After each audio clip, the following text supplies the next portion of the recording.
What's up for February? The best time to spot Mercury. Mars disappears. And what's going on with Betelgeuse? The first week or so of February is a good time to try and spot the planet Mercury. The innermost planet will be at its highest elevation above the horizon for the year for viewers in the Northern Hemisphere. Look very low in the west about half an hour after sunset. The best viewing is at the end of the first week around February 6th and 7th when the planet will be at its brightest.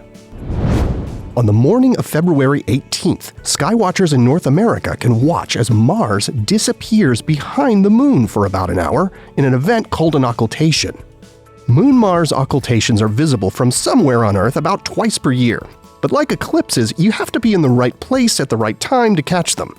The pair have to be high enough in the sky to be easily seen, and if it's after sunrise where you are, you'll need a telescope. For viewers in the Eastern time zone, the occultation begins soon after local sunrise, but you may be able to see Mars disappearing behind the Moon with a telescope or good binoculars.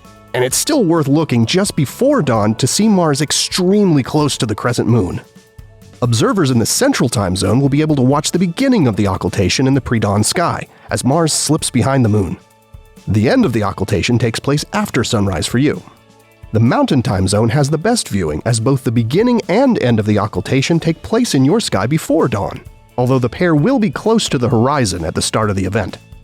And in the Pacific time zone, you'll be able to see the end of the occultation as Mars pops back into view from behind the Moon's dark side. You'll just need a clear view low in the southeast sky to see it. Finally this month, there's been lots of interest lately in the left shoulder of Orion, specifically the bright red giant star known as Betelgeuse. In late 2019, Betelgeuse, which is normally one of the brightest stars in the sky, dimmed quite a bit. Since this massive star is known to be of the type that eventually ends its life in a supernova explosion, many folks have wondered if the recent dimming is a warning that Betelgeuse is about to blow. Well, astronomers say, don't hold your breath. Although it could explode tomorrow, astronomers think it's more likely to happen on a longer timeline, probably more like 100,000 years from now, and it's unlikely to signal its demise in advance.